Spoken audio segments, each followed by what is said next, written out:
ಎಲ್ರಿಗೂ ನಮಸ್ಕಾರ. ನಾನು ಉಮೇಶ್ವರ್ ಸೋಮಪ್ಪ ಮರಗಾಲ್, PMC ಸರ್ಕಾರಿ ಹಿರಿಯ ಪ್ರಾಥಮಿಕ ಶಾಲೆ ಕುನ್ನಾಳದಲ್ಲಿ ಪದವೀಧರ ಪ್ರಾಥಮಿಕ ಶಾಲಾ ಶಿಕ್ಷಕನಾಗಿ ಕೆಲಸ ಮಾಡ್ತೇನೆ. ಕೇಂದ್ರ ಪುರಸ್ಕೃತ PMC ಯೋಜನೆಯ ಒಂದು ಆಶಯದನ್ವಯ ನಾವು PMC ಯೋಜನೆಯ ಹಸಿರು ಶಾಲೆ ಶೀರ್ಷಿಕೆ ಅಡಿಯಲ್ಲಿ MS ಸೈನ್ಸ್ ಆ್ಯಂಡ್ ಟೆಕ್ನಾಲಜಿ ಪಾರ್ಕ್ಗೆ ನಾವು ದಿನಾಂಕ 23/11/2024 ಭೇಟಿ ಕೊಟ್ಟಿದ್ವಿ.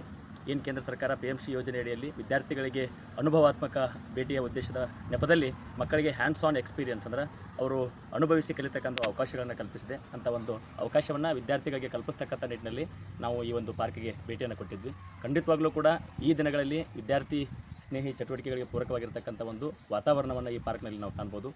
ಅದರಲ್ಲೂ ವಿಶೇಷವಾಗಿ ಪ್ರಾಥಮಿಕ ಹಂತದ ವಿದ್ಯಾರ್ಥಿಗಳಿಗೆ ವಿಜ್ಞಾನ ವಿಷಯಕ್ಕೆ ಪೂರಕವಾಗಿರ್ತಕ್ಕಂತಹ ಪ್ರಯೋಗಗಳಿಗೆ ಪೂರಕವಾಗಿರ್ತಕ್ಕಂತಹ ಒಂದು ವರ್ಕಿಂಗ್ ಮಾಡೆಲ್ಗಳನ್ನು ಈ ಒಂದು ಪಾರ್ಕ್ನಲ್ಲಿ ಕಲ್ಪಿಸಿದ್ದಾರೆ. ಮಕ್ಕಳು ಖುಷಿ ಪಡೋದ್ರ ಜೊತೆಗೆ ಕಲಿಕೆಯಲ್ಲಿ ತೊಡಗಿಸ್ಕೊಳ್ತಕ್ಕಂತಹ ಅದ್ಭುತ ಅವಕಾಶವನ್ನು ಈ ಪಾರ್ಕ್ ಒದಗಿಸಿದೆ. ಆ ಕಾರಣಕ್ಕಾಗಿ ಈ ಒಂದು ಪಾರ್ಕ್ನ ಸ್ಥಾಪನೆ ಮಾಡತಕ್ಕಂಥ ಹಿಂದಿನ ರೂವಾರಿಗಳಿಗೆ ನಾವು ಧನ್ಯವಾದಗಳನ್ನು ತಿಳಿಸ್ತೇವೆ. ಖಂಡಿತವಾಗ್ಲೂ ವಿದ್ಯಾರ್ಥಿಗಳಿಗೆ ಭವಿಷ್ಯದ ದಿನಗಳಲ್ಲಿ ವಿಜ್ಞಾನದ ಕುರಿತಾಗಿರ್ತಕ್ಕಂಥ ಆಸಕ್ತಿಯನ್ನು ಬೆಳೆಸ್ಕೊಳ್ತಕ್ಕಂಥ ನಿಟ್ಟಿನಲ್ಲಿ ವಿಜ್ಞಾನದ ಆಶಯಗಳನ್ನು ತಮ್ಮ ಪ್ರಾಥಮಿಕ ಹಂತದ ಶಿಕ್ಷಣದಲ್ಲಿ ಈಡೇರಿಸ್ಕೊಳ್ತಕ್ಕಂಥ ಒಂದು ವಿಪುಲವಾದಂಥ ಅವಕಾಶಗಳನ್ನು ಈ ಪಾರ್ಕ್ ಖಂಡಿತವಾಗಲೂ ಒದಗಿಸಿದೆ.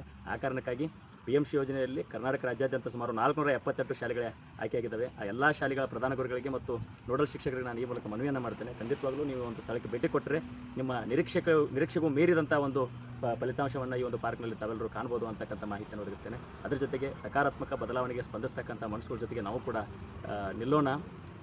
ನಕಾರಾತ್ಮಕತೆಯ ಬೆನ್ನತ್ತಿ ಹೊರಟಿರ್ತಕ್ಕಂಥ ಈ ದಿನಗಳಲ್ಲಿ ಖಂಡಿತವಾಗಲೂ ಇಂತಹ ಪಾರ್ಕ್ಗಳು ವಿದ್ಯಾರ್ಥಿಗಳನ್ನು, ಶಿಕ್ಷಕರನ್ನು ಮತ್ತು ಸಮುದಾಯವನ್ನು ಒಂದು ಸಕಾರಾತ್ಮಕ ದಿಕ್ಕಿನಲ್ಲಿ ಸಾಗಿಸಲಿಕ್ಕೆ ಅನುಕೂಲ ಆಗ್ತದೆ ಅಂತಕ್ಕಂಥ ಮನವಿಯನ್ನು ಮಾಡ್ತೇನೆ. ನಾವೆಲ್ಲರೂ ಖಂಡಿತವಾಗಲೂ ಒಂದು ಪಾರ್ಕ್ಗೆ ಭೇಟಿ ನೀಡೋದ್ರ ಜೊತೆಗೆ ವಿಜ್ಞಾನ ಮತ್ತು ತಂತ್ರಜ್ಞಾನದ ವಿವಿಧ ವರ್ಕಿಂಗ್ ಮಾಡೆಲ್ಸ್ಗಳನ್ನು ನೀವು ಮತ್ತು ನಿಮ್ಮ ವಿದ್ಯಾರ್ಥಿಗಳು ನೋಡಿ ಆನಂದಿಸಿ ನಿಮ್ಮ ಭವಿಷ್ಯದ ದಿನಗಳಲ್ಲಿ ಅಳವಡಿಸಿಕೊಡ್ರಿ ಅಂತಕ್ಕಂಥ ಮಾತನ್ನು ಹೇಳ್ತಾ ಒಂದು ನನ್ನ ಹಿಮಾಯಿತಿಯನ್ನು ಪಡೆದುಕೊಂಡಿದ್ದಕ್ಕೆ ತಮಗೂ ಕೂಡ ಧನ್ಯವಾದ ಹೇಳ್ತಾ ನನ್ನ ಮಾತುಗಳನ್ನು ಮುಗಿಸ್ತೇನೆ. ಧನ್ಯವಾದಗಳು.